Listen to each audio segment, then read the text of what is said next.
and welcome to another episode of Why I Hate This Album. I am one of your hosts, Garrett Harvey. With me, as always, co-host extraordinaire Stanley Ipkiss to my mask, Timothy Richardson. Tim, how you doing, buddy? I am very nervous. We're going to be discussing Dire Straits' Money for Nothing featuring Sting for some reason. This was, to be clear, a Garrett Harvey pick, and it features some words in this song and in this episode that are not meant for these woke times. It actually was a suggestion. I don't know from where or when, because I can't find it. Reach out to me on Twitter or Facebook. We'll give you a shout out. Appreciate it, maybe. You are right to be a little nervous. We are treading on some very sensitive topics this week, but before we get into the song itself, I gotta ask, do you hate this song? I don't think so. It's really fucking weird, though. It's really weird. Do you hate it? Not yet. Okay, well, I will get you there this week.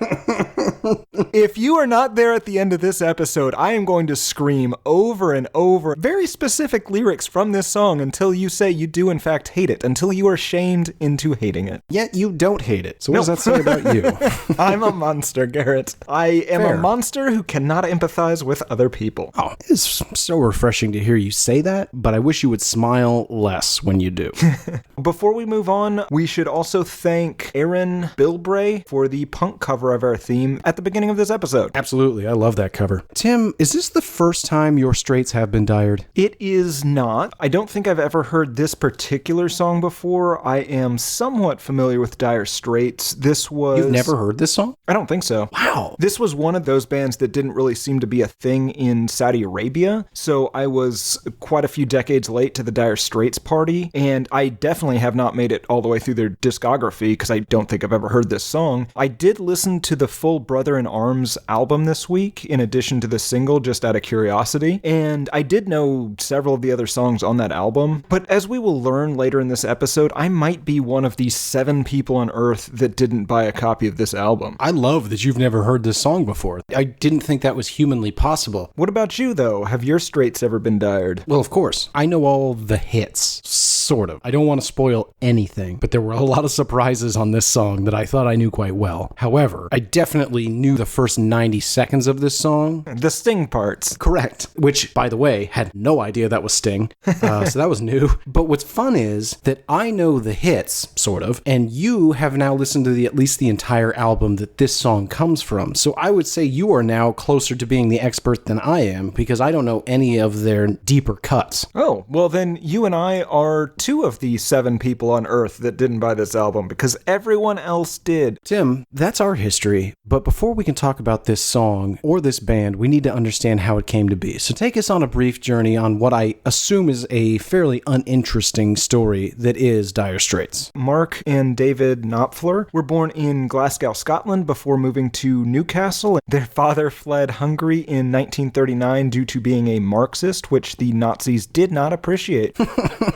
They had a pretty musical family. Their uncle played harmonica and piano, and both the brothers got musical instruments when they were pretty young. Mark ended up working for a local paper when he was a teenager and had an early TV appearance doing a duet with one of his classmates when he was like 16. Then went on to study journalism and work for a newspaper in Leeds, where he met Steve Phillips, who introduced him to blues music, and formed an early band with Mark. Mark then went on to University of Leeds before recording some demos and kind of getting serious about music. His brother David started out playing drums, guitar, and piano, and was writing and performing music by 14. He got an apartment with John Illsley, I guess. I went with Illsley. It's Illsey, I think. He's the future bassist for the Dire Straits, and he knew the future drummer. The 4 of them founded the band, which was originally called Cafe Racers. That's a terrible name. Yeah, it is. They were not in dire straits financially at the time. That was a lie. They all had jobs, and they got a fairly big advance from their recording company once they snagged that record deal pretty quick. In 1977, they recorded a demo which included Sultans of Swing. They started performing locally, and Sultans of Swing got on a BBC Radio London show, and then 2 months later, they had a recording contract. They recorded and released their self-titled album the next year on Vertigo Records. They were then invited to tour as the opening band for Talking Heads in 1978, and I will give them this. They were work fairly hard, at least in this portion of their career. They did 51 shows in 38 days. Good lord. In the background of all of this, Sultan of Swing is blowing up on the radio. Bob Dylan ended up seeing them in LA and got two of them to play on his record Slow Train Coming, which makes a lot of sense because I think the first time I heard Sultans of Swing, I thought it was a Dylan song. Same with Romeo and Juliet. Yeah, that's fair. Love Struck Romeo. It kind of has the same thing as America's Horse with No Name, where even Neil Young's father believed it to be a Neil Young song. Yeah. Their next album, Communique, came out in 1979. They had a few lineup changes. Then they released Making Movies in 1980, Love Over Gold in 82, Brothers in Arms in 1985. Throughout this, their popularity is only growing. Yeah, it's just snowballing with every album, right? Yeah. On the Brothers in Arms tour, they sold 2.5 million tickets, over 248 shows in 100 different cities. They had the largest tour in Australia's history until Ed Sheeran came along. And then in 1983, Mark Knopfler produced Dylan's Infidels. They played a 13-night residency at Wembley Arena in London, followed by Live Aid at Wembley Stadium in 1985, which did include a performance of this song featuring Sting on guest vocals for some reason. I think it's the 4.5-minute version, not the 8-minute version.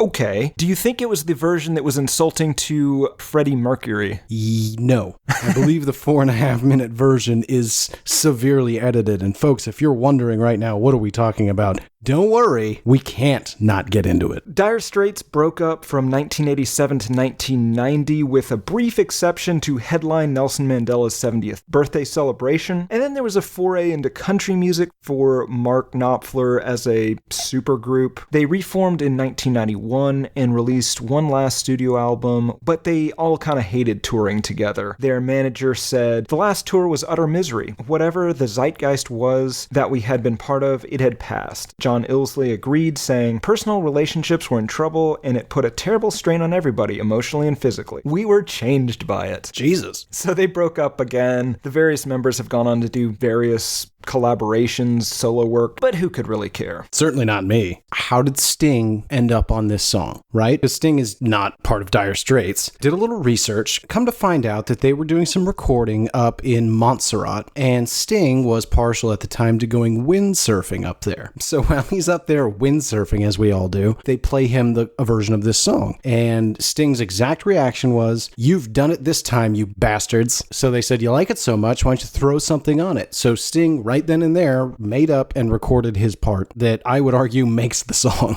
Wasn't that where we recorded episodes 11 through 15 of the show, Montserrat? I believe so. We did not run into Sting. That's a shame. I don't know if he's still windsurfing. Oh, right. He's probably having tantric sex. Tantric windsurfing. Both take up quite a bit of time. And Tim, remind me, what is the desired effect of prolonging orgasm again? Making it better. Same thing with autoerotic asphyxiation. Just makes it better. Oh my God. I'll take your word for it. No, you won't. Now, I did a little research, Tim, around the timing of this song because it does feel quintessential 80s. Well, I think that some of it sounds quintessential 80s. A lot of the actual instrumentation on this seems very mid-70s. That's an excellent call. So I did some research just around what was going on at the time, specifically this CD, not the other mediums. In 1985, sold over 1 million copies. Oh, it was the first album to sell 1 million copies on CD. There you go. To give people a frame of reference, at the time, a CD player cost $1,000. Good Lord. And despite that, from 1983 to 1984, they still sold over 400,000. My laptop came with a CD/DVD player that you can plug in. I think I just threw it away. Yeah, what are you going to do with that? I think that this song was timed very, very well. Yeah, I think that it did kind of capture the moment. I've just never heard it or seen it. That's so amazing to me. Okay, we got to get into the song, but I have questions. Looking up the song, I was shocked to see there are 2 versions of this song. Yes. Whenever we get into the Amazon comments, people are pissed because a lot of people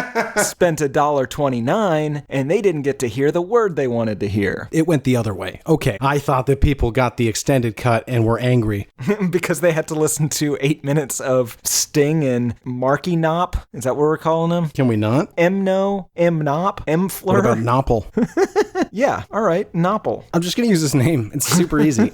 Okay, so there are two versions of this song. We'll address the longer cut as we are wont to do. We want to go a little deeper. And this week, Tim, I kind of wish we hadn't. First of all, one of the key differences between what I think is probably the radio version of this song and the version you and I listened to this week, the album version of this song, it is 8 minutes long. 8's too long, right? It is for this because there's not many lyrics. There's not really anything to say. Tim, what we didn't do, let's go ahead and give everyone a little taste in case you're unfamiliar. But you should go listen to the song, but in case you're too lazy... Look at them yo-yos, that's the way you do it.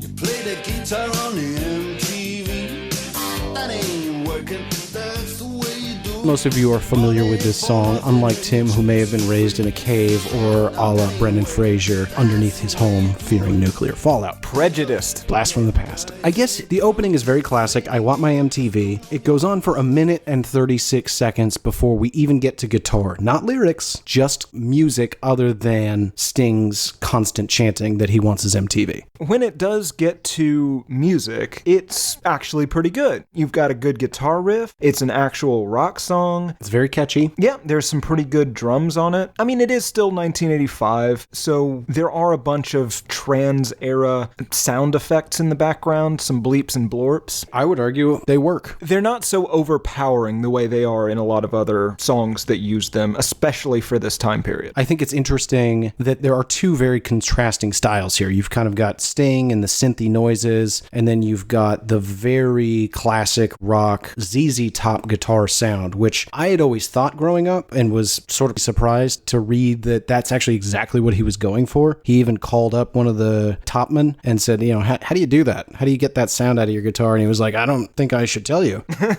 And so, as legend has it, he just fucked around a whole bunch, and then what ended up happening was he left a microphone on that was not doing any sort of processing, and it somehow in the mix created the sound that he was going after so accurately that when he later tried to record the guitar at a different studio, because he didn't know the exact mistake he had made, he had to go with the original recordings of the hook that we're all familiar with. But they're two very different styles. We've used this analogy before. It's like you're standing between stages at a festival, and you can mostly hear the rock song, but then also there's some sort of Transformer Man happening like 80 yards away. Yeah, typically I don't like that. See Portugal the Man. But in this case, it works. It could also be that I am, with what I believe to be the radio version, very familiar. Like, I've heard the song 100 times. Do we want to talk about the words now? Let's kind of do the backstory, how they say this came to be. Good call. The lyrics seem to be from the point of view of two guys watching TV and commenting on what they see. So this is sort of like a Beavis and Butthead kind of conversation. Sure, presumably. But where is it taking place? Mark says that he stole these lyrics from a random guy in an appliance store. I don't know how this keeps happening. I mean, I guess I shouldn't be too surprised if you're just writing down the rantings of lunatics around you and using those unedited as the lyrics for your song. It's not surprising that it would end up on this show. No. You truly can't see California without Marlon Brando's eyes. That is a scientific fact. But I've tried it. He described writing the song. He says that the lead character is a guy that works in the hardware department in a television/custom kitchen/refrigerator/microwave appliance store. We've all been in one of those. Yep.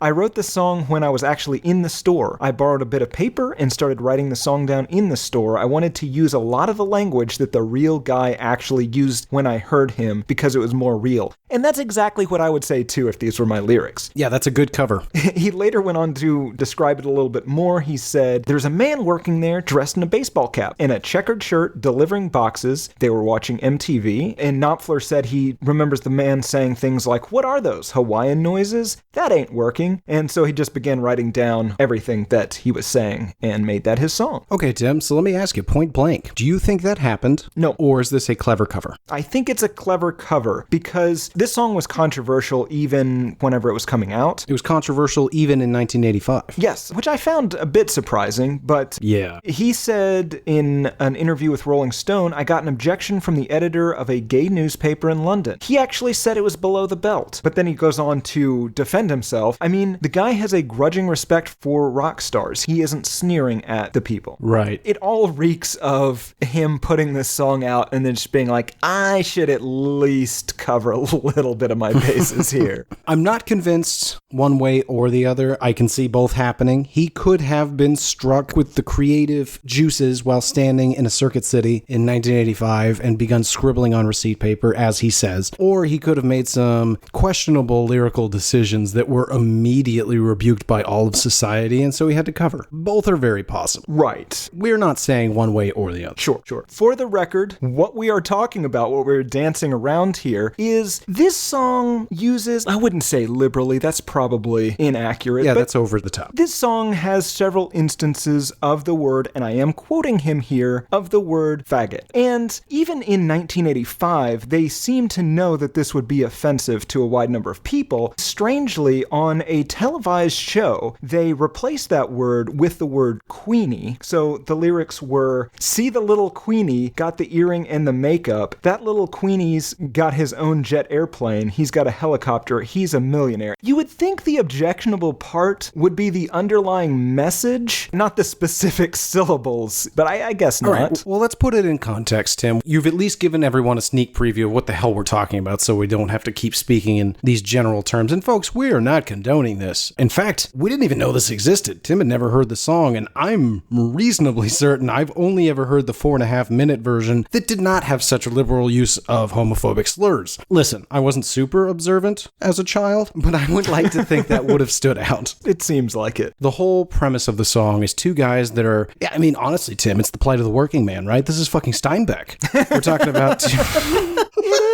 It is, Garrett. This is as good as Of Mice and Men, Grapes of Wrath. This goes right up there with it. Absolutely. What I want to get to is how they mock the band. So they're working hard, they're loading boxes, and they've got a wall of TVs, as was the style at the time, and they are all on MTV. And they see these guys, and they say, now look at them yo-yos. That's the way you do it. You play the guitar on the MTV. That ain't working. That's the way you do it. Money for nothing and chicks for free. There's so much in there. Let's break it down. He doesn't respect them, but he respects that they make money doing something that to him seems incredibly easy. And it seems like he is impressed that they do not have to pay prostitutes. That's where I was curious. You know, again, working man. Tim, do all working men have to pay for intercourse? Well, listen, Garrett, the name working man implies that he is on the same level as a working woman. Yes. Working woman means prostitute. Oh, right. Yeah. Sorry, I'm not familiar with your slang. Oh, I'm Your sorry. 1940s New York slang. Sorry, Garrett. A working woman is a non-truck stop lot lizard. Thank you for putting it into the context of a lot lizard for me.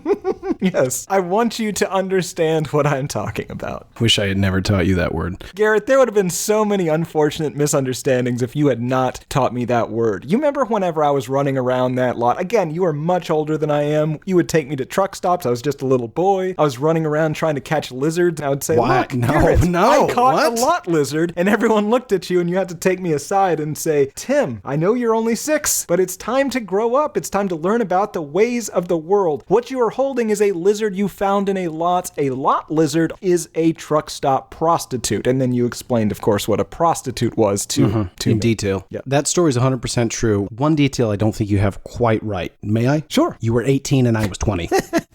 Well, that doesn't make me look good. In any event, Tim, I love that the chorus of the song is about appliance installation. It's pretty great. Because, like I said, I've heard the song a billion times, and to you, it's got to seem especially peculiar. The bizarre part is how specific it is. Well, I'm glad you said that. We got to install microwave ovens, custom kitchen deliveries. We got to move these refrigerators. We got to move these color TVs. That makes me think his story about writing down lyrics directly in the store might be true. Because, I mean, how would he know about all these things? He's a rich rock star, Garrett. He's we'll call him a queenie with an earring and makeup. He's a millionaire, Garrett. He's got his own jet plane. He's got his own hair. That's a weird lyric. Yeah, that is a lyric.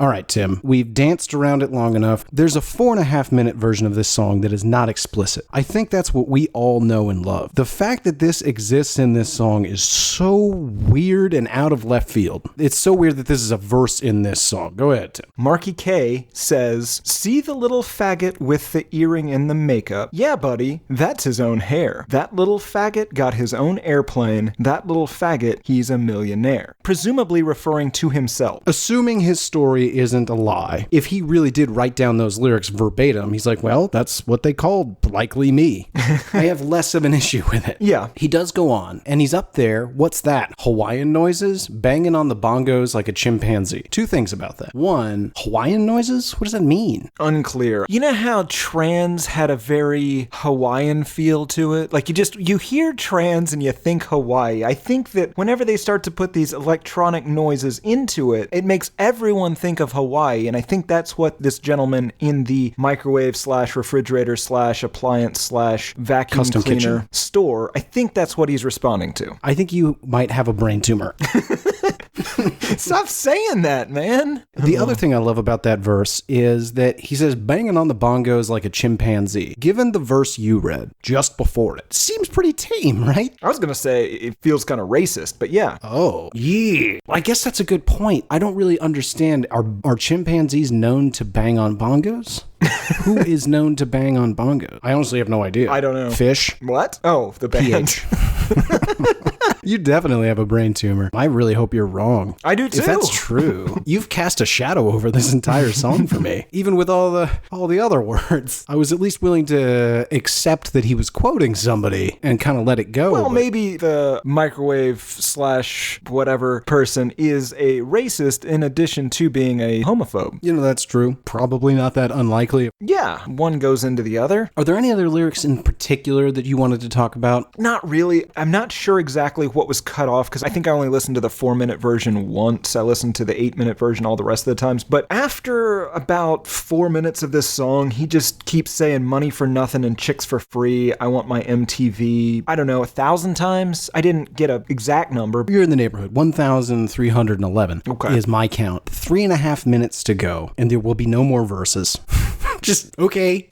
That's not all right. Just stop. Again, though, it's got some good guitar throughout, good drums. It's got some bleeps and blorps that aren't too offensive. If you're just listening to this song, if this comes on in the car, it works because you're not really paying attention to the lyrics. The music is decent. There's nothing really out of place. And that's why I said I didn't hate it. It's fine. There's nothing wrong with this, as long as you don't pay too close attention. If it's on the radio today, it probably won't. No. Maybe satellite radio? Maybe. Did I detect a cowbell for the last, I don't know, minute and a half of this thing? Yeah, this was 1977 to 85. There's some cowbell. Yeah, you better believe there is. I think that's all I want to say about the song. Anything else before we get into the video? Oh no, let's get into this video. How incredibly strange, right? This was the first video ever shown on MTV Europe. Once again, sort of good timing, right? Yeah, and also, this seems perfect for Europeans. I don't think that anybody appreciated what they were seeing when they saw this music video. Probably not. It's a really bizarre video. They used the computer animation, this new technology, to act out the guys working in the microwave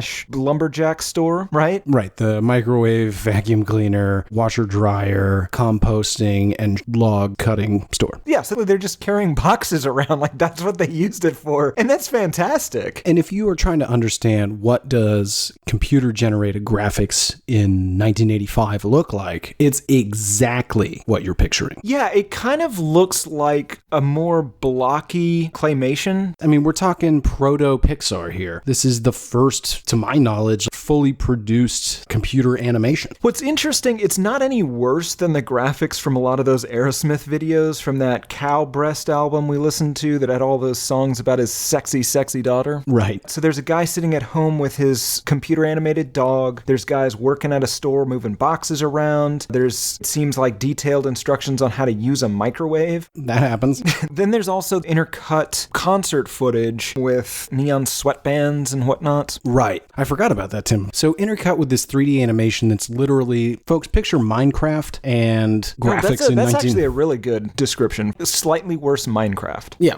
Then they intercut footage of the band playing, but that's not exciting enough. So then they rotoscope over it only on the sweatbands and the wristbands and sometimes the guitar. If anyone doesn't know what I'm talking about, picture Tron, where it was all shot in black and white, and then they literally cartoon draw over it. But like, again, way worse.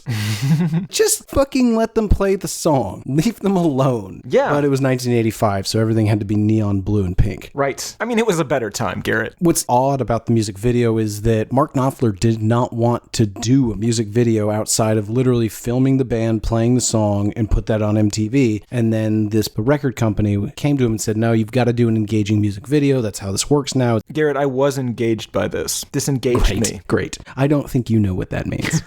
Knopfler said, no, go fuck yourself, and went off to Bali or something. Then they chased him down and they gave him the idea for this music video with the computer-generated graphics and all this jazz, and he still wasn't on board, but his girlfriend said, that does sound really cool. And so they just went ahead and did it and figured that that was good enough. And he literally just never talked about it. And that's how they ended up choosing it as the first music video for MTV UK. Tim, how did this thing do? This did very well. It hit number 1 on the US Billboard chart. It was the number 8 selling song in the US for all of 1985. It is the 272nd best-selling song of all time from 1958 to 2018. It won a Grammy as well. The album Brothers in Arms is their most successful album. It sold over 9 million copies in the US and over 30 million copies worldwide. The band is the 8th best-selling band in British history. They have sold over 100 million albums worldwide. They have spent over 1,100 weeks on the UK album charts. That's the 5th best in history. Garrett, I know earlier this week you were quite upset. You were worried that this song was going to hurt their reputation. Don't cry for the Dire Straits. They are doing just fine. Do they prefer to be called the Dire Straits or just Dire Straits? I think they prefer specifically to be called Dire Straits. I think you're not supposed to say the. So you're just antagonizing them? That's right. Excellent, Tim. What did people think of it? This has 4.7 out of 5 stars on average, 84% 5-star, 2% 1-star. And I have one full review that I'll read, and then I've got a series of random comments pulled from multiple reviews that I'm going to read together. Okay. The first review is called Does Anyone Remember by Colorado Dreaming. This is from 2011. The edited version of the song about cracked me up. Does anyone remember the story behind this song? The boys from Dire Straits were in an electronics store buying equipment, and the sales rep had MTV on the television sets complaining about how these guys had it made. He didn't realize that the people he was selling to was one of the people he was criticizing. The words to this song were taken from what that sales rep said. I wonder if he ever heard the song. Rock on. I hate that guy. 8 people thought that was helpful. Well, I mean, they should have listened to the show. It's essentially what we said. Yep. So from multiple commenters, rapid fire, buy it before the PC police try to destroy it. Finally found the unedited version. Thank you. The music is memorable and the lyrics are a hoot. Glad they still have the quote-unquote non-PC version out there. Shouldn't have to omit lyrics just to make some people feel warm and fuzzy. Music for Nothing has pizzazz. Pizzazz? So a little weird. You've got the lyrics are a hoot and the music has pizzazz. I don't think a single person under 80 wrote that review. Well, I mean, a lot of these people seem to be a little irritated. But not by what you'd expect.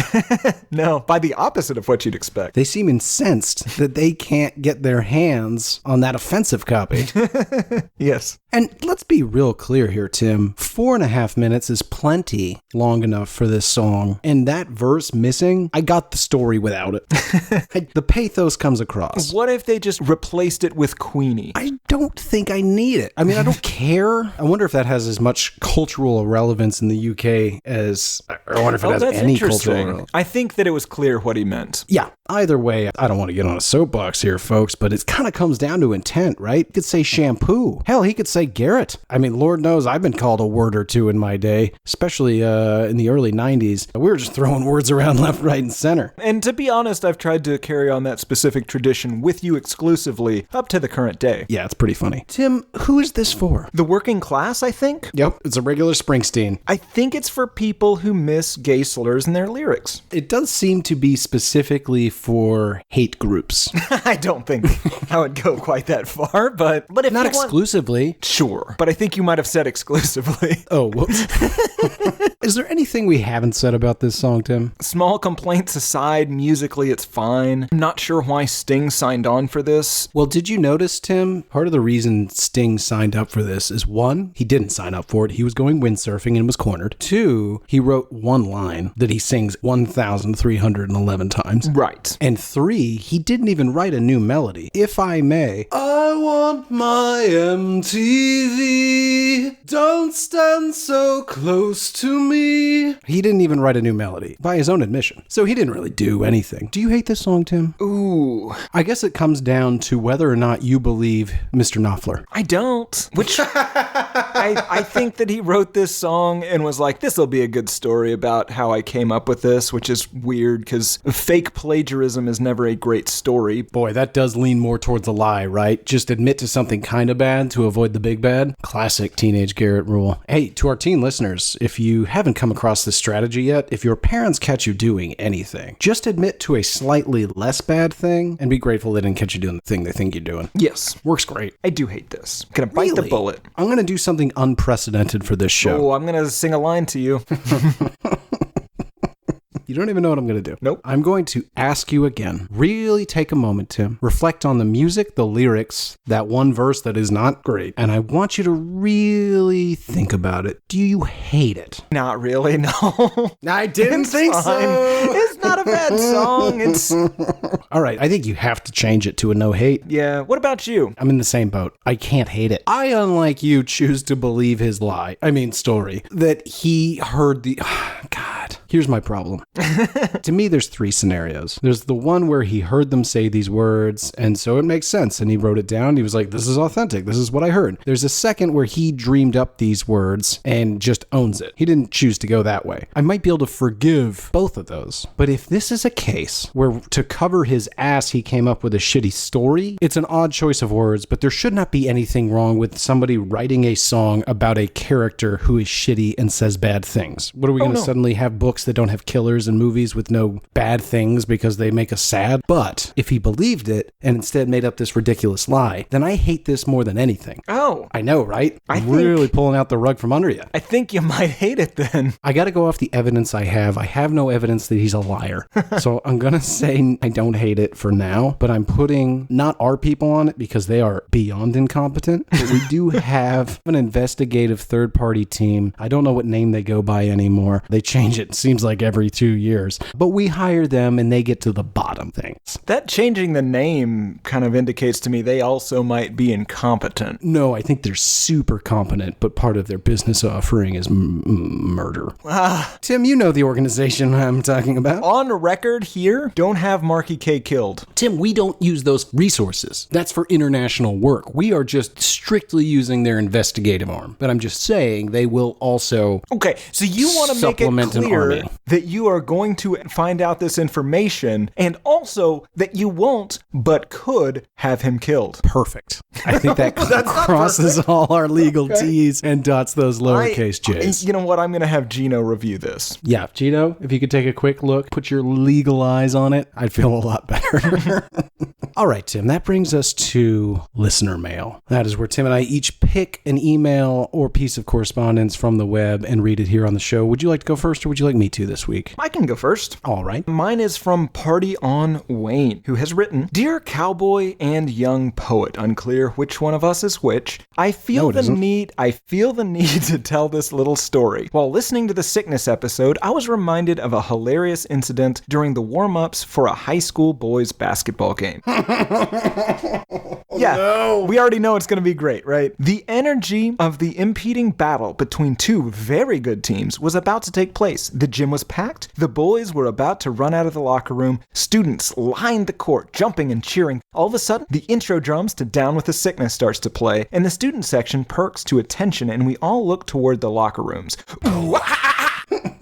Out comes the home team. They do their lap around the gym and start to run drills. Parents, children, and grandparents all in attendance as their boys get ready to play in this big Friday night game. It's all very cool. Then the question hits me. Is this the edited version of the song? I was about It's still playing? Oh, yeah.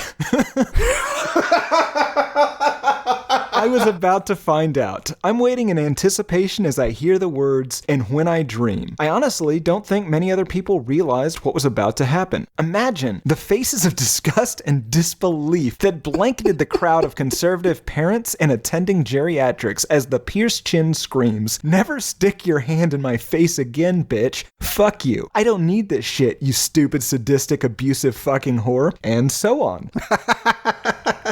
No, Mommy. I'll be a good boy. I'll be a good boy, Mommy. Oh, let's go Wildcats. Oh, I look around the gym in amazement as nobody could believe what they were hearing. Until that point in my life, I've never laughed so hard. I just figured you dudes would enjoy this massive oversight. Thanks for reading, Lou. P.S. Tim's a sucker. Now, fantastic. I have to put this to our audience. Has anyone been to a wedding in Florida where the bride has walked down the aisle to Down with the Sickness? If you have, let us know. Did you videotape it? Send it in. We'd love to see it. Love to see it. Honestly, I mean this, and I lie a lot. If you will send us that and explicitly say, don't share this with anyone, but you'll show us, I promise I won't show anybody else. Hell, I won't even show Tim if you don't want me to. I want to see it. I have access to Garrett's email account, and I will show it to everyone. That cannot be kept a secret. People need to know. Tim, you are the worst at lying. I even told them up front, I lie a lot. Oh, I get it. That's the trick. Mm-hmm. What about you, Garrett? What's your email? Mine is from Matthew. It is titled, I was a Garrett Harvey in high school and I blame John Mayer. Oh, God. Honestly, I want to hear the email, obviously, but let me take a moment to relish what that means in my mind, because good God. What are you picturing? I'm picturing you. So, again, in high school, we'll say 14. So you're very small. You're 4'11". You've been driven to school by your mother. You are in the back seat in a car seat. You get out. That wasn't a law then. He's a Garrett Harvey in high school, I assume more recently. You get out of the car. Well, your mom opens the back door and carries you out. Unbuckles me? Yeah. Carries me out. Well, picks you up and sets you on the sidewalk, clearly. And then reaches in to pull out your guitar. And you're going to go into that cafeteria at lunch. You're barely big enough to pull that guitar through the door. But you're going to sit there and you're going to play Your Body is a Wonderland at girls as they walk by. That's what I am picturing. With giant hands. Oh, God. You've painted quite a word picture that's not terrifically off base. The email begins. Your recent Prepisode, do not like that, on John Mayer sparked some high school memories that made me realize I was a true 16-year-old Garrett Harvey. Oh, you poor soul. When I was in high school, I had a crush on a girl and I think she liked me back, which was a first for me, as up until now, no girl had ever expressed any interest in me. She and I would talk periodically and I found out she was into John Mayer. I immediately bought every one of his CDs, including an awful country album. I spent so over the top. No, you can't say that. This is a Garrett move. This is 100% what you would have done. It's absolutely what I would have done. What I love is that, in theory, so far, this girl does like him back. I'm very curious to find out, because I did read this, but I don't remember. It's been a while. I'll be very curious to see if she ever actually did, because I went both ways to him. Occasionally, I would fool a girl into having those feelings for me, and then, Tim, these are the ones that broke your heart, I would ruin it in creative, embarrassing, and usually quite public ways. So he had immediately purchased every one of his CDs, including some awful country album. I spent many hours listening to his music, and at one point even began trying to learn some of his songs on the guitar. If I was playing guitar and she walked by... Oh, it was exactly what I said. If I was playing guitar and she walked by, I would do my best 15-second cover of some popular Mayer song, hoping to get some sort of reaction. It seems to be exactly what you were picturing. First of all, I couldn't play it, but I don't even think I would have brought a guitar to school. Nobody likes that guy. I might have. Yeah, you would. I apologize. I definitely would have. Especially if I even remotely thought I could play it. He goes on, ultimately, it never went anywhere, and one day she told me she was moving. Oh, Matt. I just wound up holding back tears on my way home that day because the entire imaginary relationship I had planned out in my head was over. Oh yeah, they've been dating this entire time, but she didn't know it. Yeah, he's a real Garrett Harvey.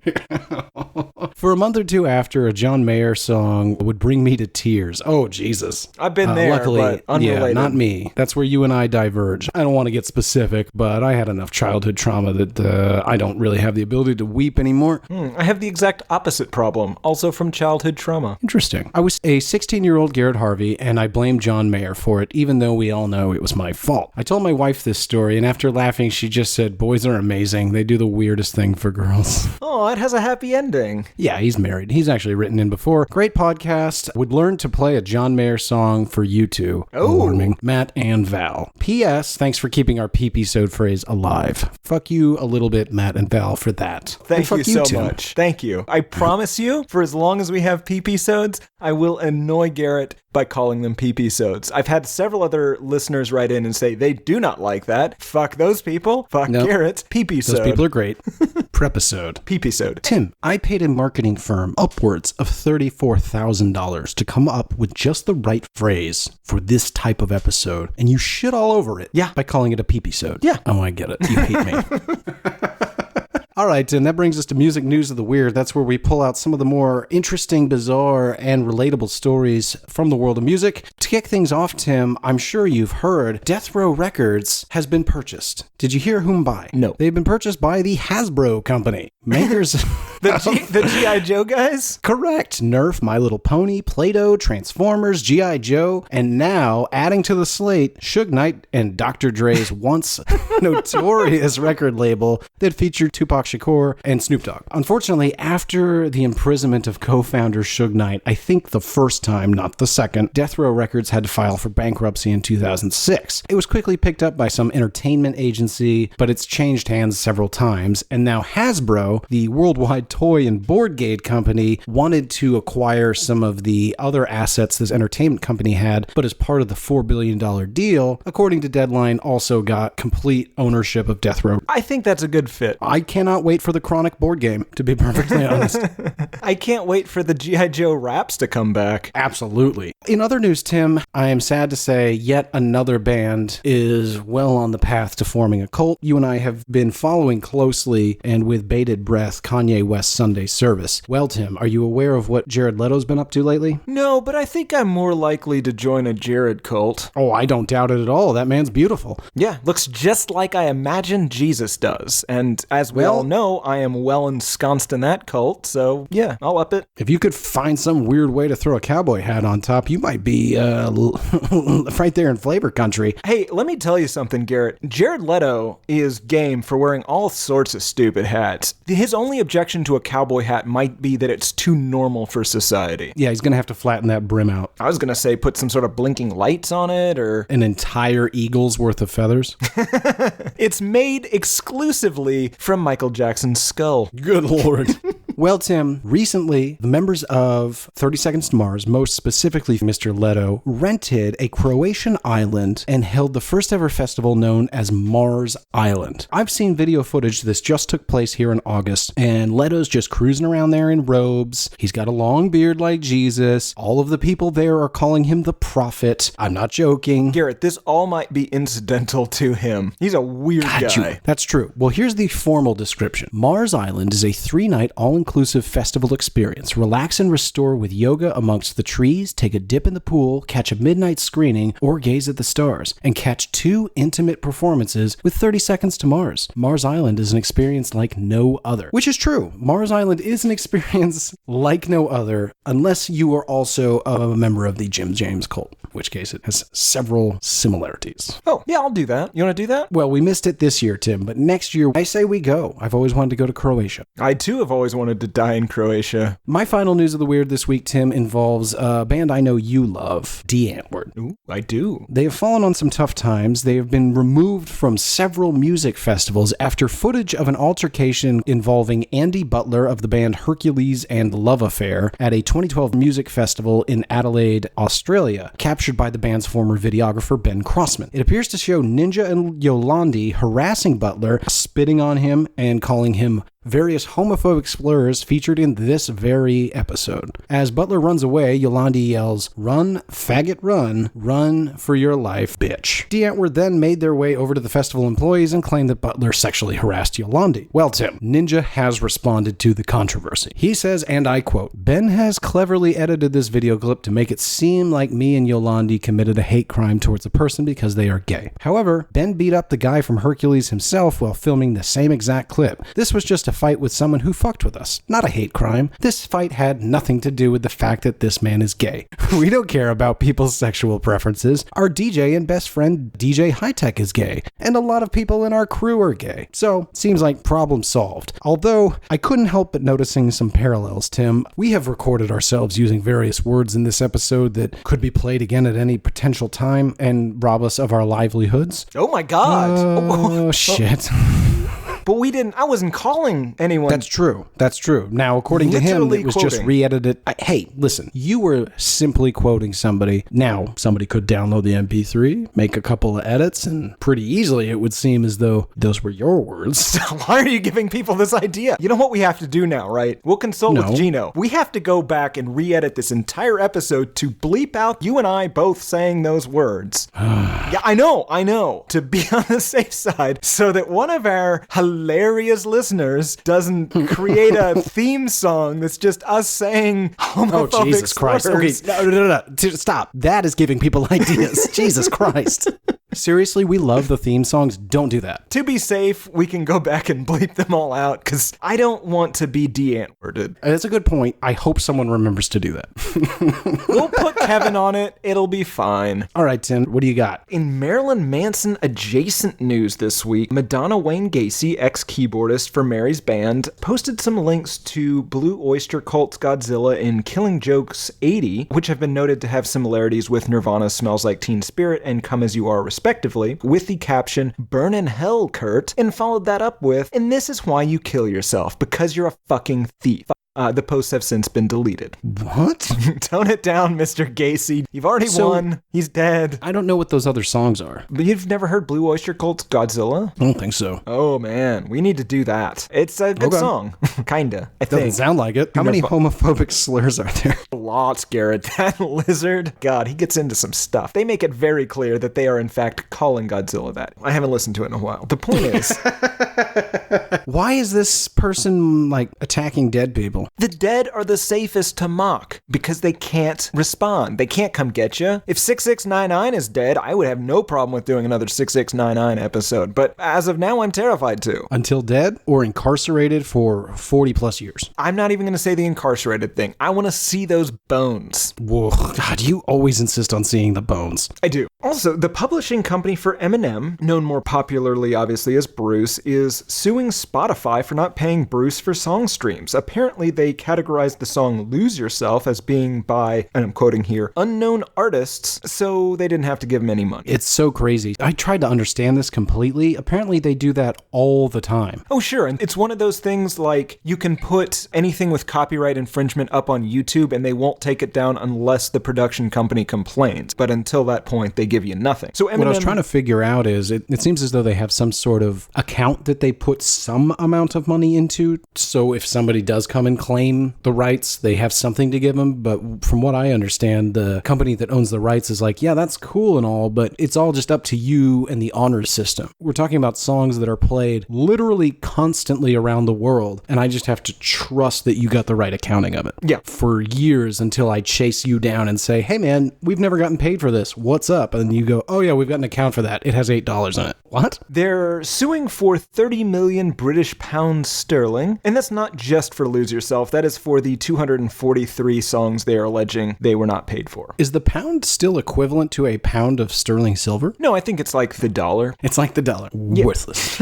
Sadly, Garrett, I know you've heard about this. A couple of weeks ago, Peter Fonda died for the second time. Known for for writing and starring in Easy Rider, Garrett's 5th least favorite film. He also inspired the Beatles song She Said, She Said when George Harrison was freaking out on LSD, and Pete decided to comfort him by saying, "Don't worry, George, it's okay. I know what it's like to be dead." A statement that is notable for how extremely not comforting it is to anyone in any state of mind. That's not comforting. In some other genuinely sad news, D.A. Pennebaker has died at 94. He was responsible for some really great Bob Dylan documentaries, including the 1967 film Don't Look Back, which is one of my favorite music films of all time. If you haven't seen it, go see it. It includes what might be considered the first music video. That's the one with Dylan holding the cue cards for lyrics to Subterranean Homesick Blues. Oh, yeah. He also did the Monterey Pop Festival, Ziggy Stardust, DeLorean, several others. There's no joke associated with this, but I really like that guy in his films. You legitimately like this dude. Well, it doesn't happen often, but we salute you, sir. Yeah. In also sad news, Lil Nas X officially does not have the best song in the world anymore. After his record-setting 19-week run, he did lose the #1 Billboard spot to none other than Billie Eilish's Bad Guy, who will likely be getting her own episode very soon. We've had several requests for that. Bad Guy held the #2 spot for 9 weeks before finally overtaking Old Town Road. And also notable, Billie is the first artist to have a #1 single that was born after the year 2000. Oh, wow. Yeah, she's like 17. That is depressing. She's the new Lord. Oh, yeah. Lord. All right, Tim. Excellent music news of the weird. That brings us to the most important part of the entire episode, the part where we announce what are we talking about next week. And I think I'm going to take the honors this week. Next week, after an entire week of listening to Lit, A Place in the Sun, we will reconvene to discuss our thoughts. Tim, I'm very curious. Do you know anything about this album? I know one song. If I remember correctly, it is a really stupid song, and it is really catchy. So this should be fun. I'm in the exact same boat. I do not know what to expect. I know one song. We've had this requested a couple of times randomly. It's not an obvious choice to me, but neither was this Prepisode, and it worked out pretty okay. Well, we'll find out about that.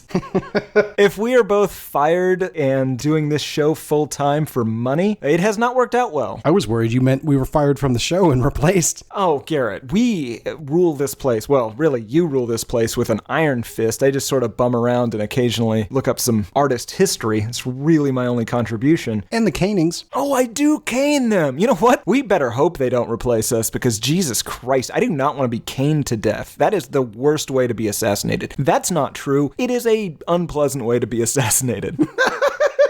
All right, folks. As always, please rate, review, subscribe. You can reach out to us by going to hatepod.com and clicking on Contact Us in the upper left-hand corner. We ask for your email only so we can respond. We don't share it. We don't mark it. We don't bother you. You can also download every episode we've ever had before by clicking on the Episodes tab up top. You can reach out to us on Twitter at AlbumHatePod, Instagram at HatePod, Facebook at facebook.com/HatePod. You can write to us directly at hatePodMail@gmail.com, and we want to hear from you. You'll be featured on a Prepisode. Tell us your thoughts, what you like, what you don't like, general theories, what you think of our theories. We want to hear it. Please do not re-edit our episodes to make us say horrible things and then stop saying that. For Why I Hate This Album, I have been one of your hosts, Garrett Harvey. I have been Alistair Vaginois.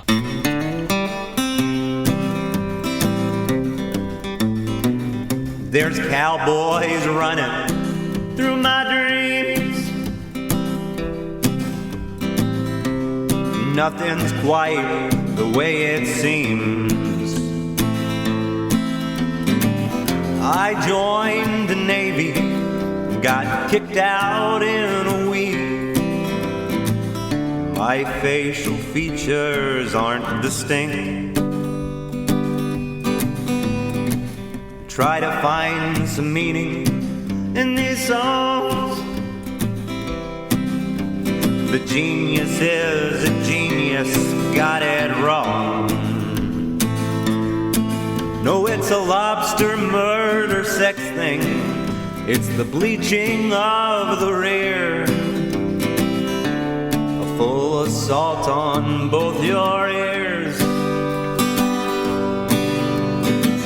The riffs are too repetitive. The lyrics make no sense. All the songs are B-sides. The cover art's a mess. Listen to it for a week. Now that week has passed.